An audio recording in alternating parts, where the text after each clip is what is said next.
Hello, and welcome back to my Shaketube, my month of Shaketube, where I am following the hosts of Shaketube, Rainey at Rainey Day Reads, Jason at Old Blues Chapter and Verse, Lukas at Totally Pretentious, and Steve Donoghue at Steve Donoghue, as they take us through a kind of selection of works of William Shakespeare. And for this first week, we got something rather special because instead of just all plays, one of the hosts is taking us through one of Shakespeare's long narrative poems. That's Steve Donoghue and his discussion on Venus and Adonis, which I'll put a link down below to his video. I haven't actually watched it yet, so after I get everything wrong, I'll go and check out Steve and hear his words of learning and wisdom versus my blind, stumbling reaction to everything here. So yeah, Venus and Adonis, 1593 work, published when he was 29 years old. This is something that I guess Shakespeare did during one of those plague years when when the theaters were shut down. He decided to do something respectable for a change. Instead of doing these kind of rather low, disposable plays that, never even, I don't think even got published in his lifetime, he sat down and wrote a long poem, a long narrative poem. Actually, he did another one after this, but we're just going to focus on Venus and Adonis today. This actually became like what seems to be his most popular work during his lifetime. This is more of a status thing, it was extremely popular in his own time. Later on, modern critics seem to have more issues with it, but at the time, no, this was the stuff. And indeed, there was sort of this thing of doing there was a trend at this time of doing doing retellings of especially stuff from Ovid, where this is the source material for the story of Venus and Adonis is from one of Ovid's Metamorphoses tales. You get other poets at the same time, or generally the same time, like Christopher Marlowe doing Hero and Leander. This is again Shakespeare. It's like he's within this kind of cohort of people who are all kind of doing this stuff, and he just I'd say by measure of his facility and his genius kind of rises above that, and this is sort of the stuff that gets left behind. I don't know about you, but for me, reading a play I could at least get through it a lot quicker and kind of understand on a surface level what's happening a lot quicker than with poetry, where I find I need to do a couple of readings of the poem to get it into my thick skull and to start getting the hints of what's happening there. Using the source material of Ovid, which was a popular thing, and indeed the courtship of Venus wooing this beautiful boy Adonis was taken as sort of a model for kind of the courtly love of the time.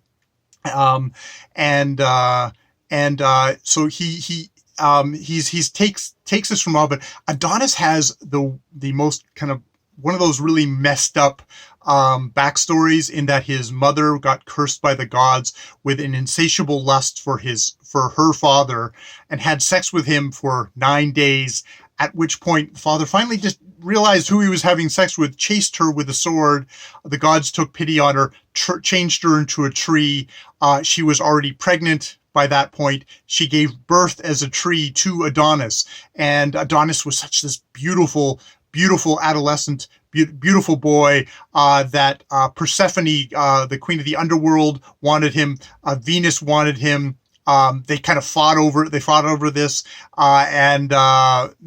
Zeus had to step in and kind of divide custody, where it was 3 months with Persephone, 3 months with, or 3 months, third of the year with Persephone, third of the year with Venus, and then the other third he could choose his own, and he chose to be with Venus. Now in this story, in Shakespeare's telling, Adonis is much less, seems to be much less interested in Venus. He is considered he is the sulky, pouty adolescent who just wants to go hunting and like, stop bothering me, Venus. I am too young for this, and also I'm just not interested in this what you purport as love to me. And indeed, as we go throughout the poem, Venus kind of gets to go.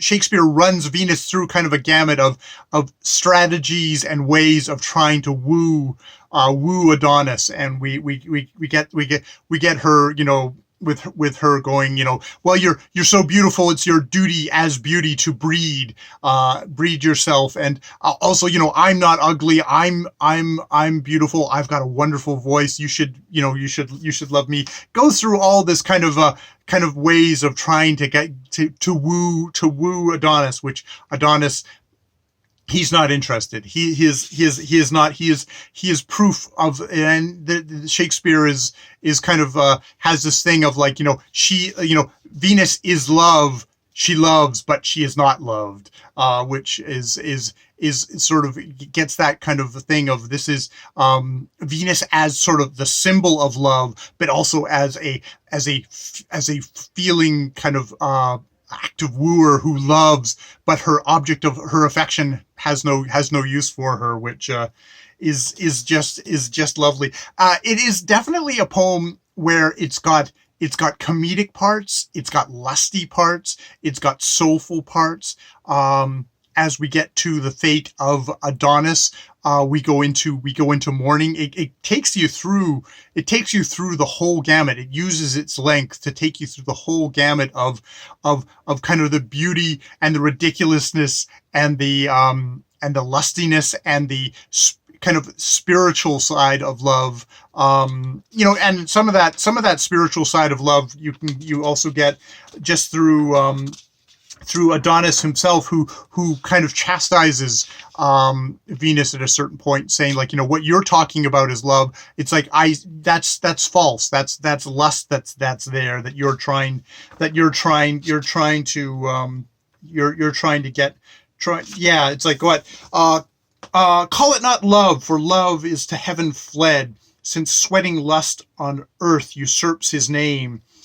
Yeah, so it's that kind of idea of, you know, don't call this love. This is sweaty lust that you're feeling. And we have these sections where Adonis's horse gets away at a certain point and is chasing after like a jennet, which I think is a small Spanish horse, and we get that again kind of size power differential of these two lovers, a goddess and then a young boy. But we get the two horses, and it's like, oh, you should give in like the horses, and it's like, no, that's not the thing. Actually, there's a thing here where he says, lest the deceiving harmony should run into the quiet closure of my breast, and then my little heart were quite undone in his bedchamber to be barred of rest. No, lady, no, my heart longs not to groan, but soundly sleeps while it now sleeps alone. It's like there is a thing in here of Adonis that actually kind of like in this poem of love, you have Adonis going, no, I don't want love.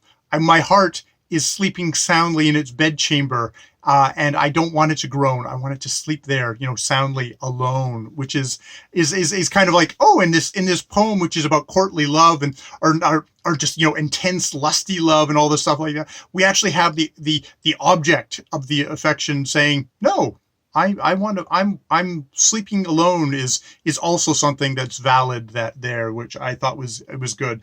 Well, on the other side, you've got like, you know, Venus, who's like sees his beauty, and is saying like, you know, what is thy body but a swallowing grave, seeming to bury that posterity, which by rights of time thou needs must have, if thou destroy them not in dark obscurity.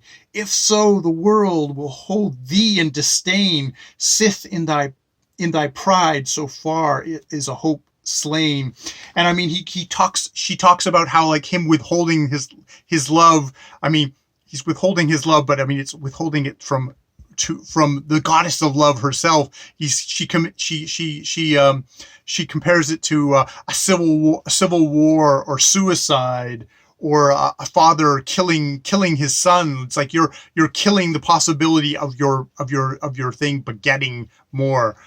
So yeah, this is a jam-packed poem, which ends in death.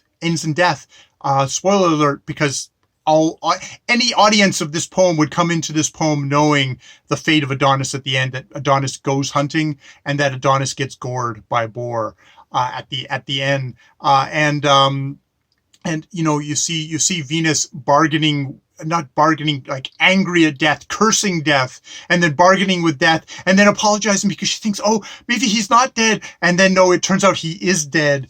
And her in the end, her prophecy at the end: since thou art dead, lo, here I prophesize.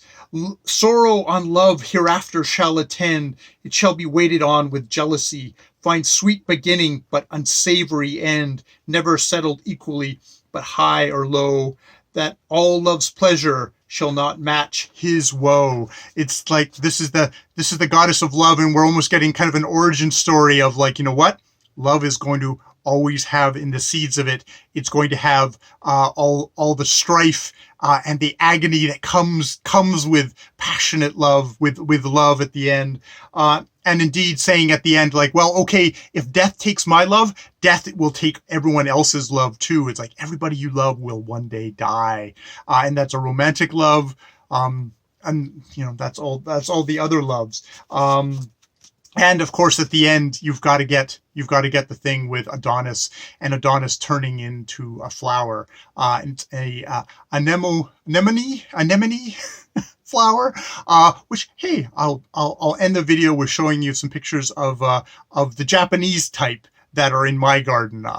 It's not the right type of flower, but let's end with that of my enjoyment of this poem. It took me longer to read this poem than it would for me to read Hamlet or anything like that, just to kind of get through it. But has a lot of rewards to it. You don't even get into, like, oh, is this something in the age of Me Too? How do you deal with this obsessive love? But I'm gonna take it as love is messy. Love is dangerous. And it needs to be examined in all its dangerous, wrong fashion. And I hopefully that's something that we can still use today, even though we might have much more different expectations to what a courtly lover in the Elizabethan time, to what hopefully two equal partners in the hot desire of love and the deeper desires of mature love can have today. So yeah, that's all I have. Let's cue the flowers.